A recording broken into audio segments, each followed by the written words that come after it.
The Pentagon making a big strategic shift, abandoning its $500 million program to train moderate rebels to fight ISIS in Syria.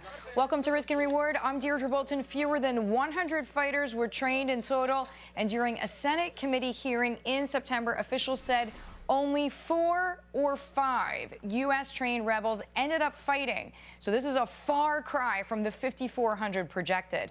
The president of the American Islamic Forum for Democracy, Zuhdi Jasser, with me now, as is retired Gunnery Sergeant Jessie Jane Duff of the U.S. Marines. Zuhdi, I'm starting with you. Based on what you know about the conflict in Syria, is the Pentagon's shift to providing support to vetted rebel commanders a better tactic?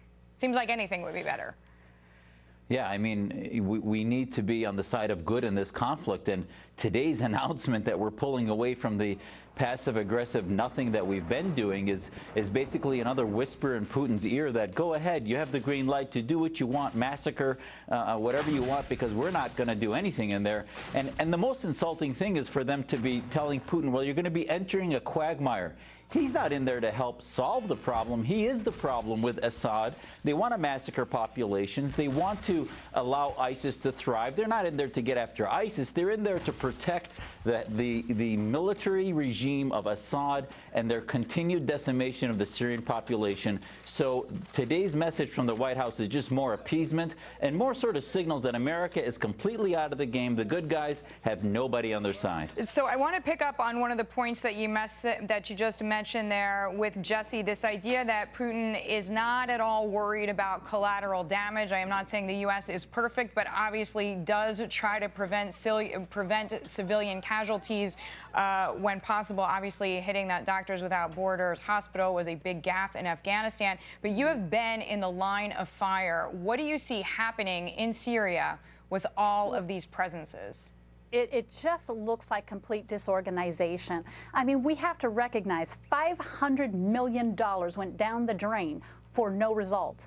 Essentially, 54 trained Syrians went in to fight, and many of them were attacked by al-Qaeda, and essentially they ran, fled, or were taken prisoner. So we lost all of that. They were supposed to get a minimum of about 5,000 fighters a year, up to about 15,000. What this suggests is that you cannot train people to fight your war. You cannot give them the motive and the desire, because our Western ideals are not the same. They did not want to go fight ISIS. They wanted to defeat Assad, and we didn't appreciate that. What it boils down to is that these rebels want to get rid of Assad because of what he has done to their people, what he has assassinated them, murdered them. Well over into hundreds of thousands of their civilians are dead at his hands, and they have been incapable of getting rid of him with minimal or no support from us.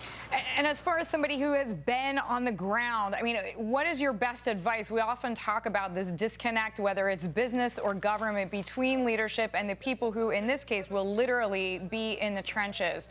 What would you say to the U.S. government? Well, what's happened is that this administration has failed to listen to the leaders that are in the Pentagon. So now we have a situation where we have had no substantial improvement or success in Syria, and we are now watching what the Russians are doing, and we can't stop it. What happened with a lot of these missiles is that they went into the region of Hama, and they actually went into Aleppo and shot out one of the weapons depots that had been backed by our own CIA. So the Russians know exactly what they're aiming for, and they're going after the Assad rebels, the ones that want to get rid of the Assad regime. They're not going after ISIS. Zuhdi, I want to bring you in on that point, talking about what targets Russia is hitting, because apparently Russia was aiming for a few targets in Syria, but ended up hitting some in Iran. So are the Russians not as strong as we think they are? Well, one of the reasons they're doing this is to get the rust off of their weapons and start to get involved in a hot conflict in order to help a fellow thug, Assad.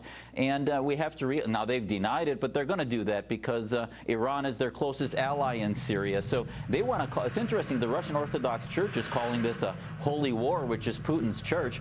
And on the other hand, they're fighting alongside the Khomeinis, the worst Islamist theocracy on the planet. So this isn't a holy war. They're going to package their propaganda the way it fits their narrative. And for the American government today to say, you know, we're backing away from the rebels, a few days after Russia decimated the rebels and the depots, as Gunny just said, that we were actually helping, is telling them, you know what, oh, we don't want the implication that this is a proxy war against America. We're going to step away and let you put Assad back into power. And to say that America in 2015 doesn't have the capacity to determine who's good and help this Arab awakening continue towards democracy is a sad day for freedom.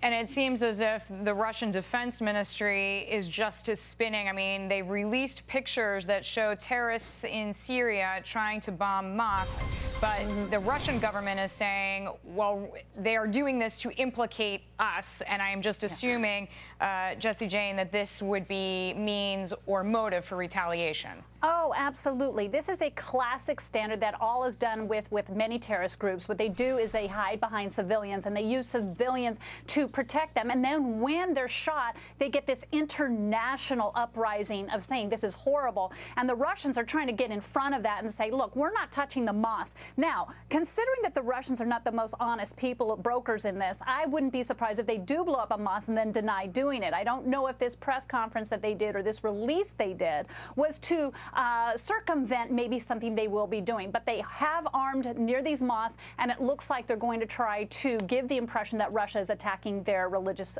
places of worship. And she's exactly, Jessie Jane's exactly right, because the Assad regime has decimated 500 to 1,000 mosques in the past 2 years, and ISIS has also of the Shia Alawite variety. So bottom line is Russia's going to continue the evil that Assad is doing, and then say, oh no, wait a minute, that wasn't what we were doing. That's ISIS that's doing that, and use their propaganda to spin it. All right. We're so glad for both of you. Thank you. Zuhdi Jasser joining us there, president of the American Islamic Forum for Democracy and retired Gunnery Sergeant Jessie Jane Duff of the U.S. Marines. Thank you, Deidre. Focusing, so glad you're with us.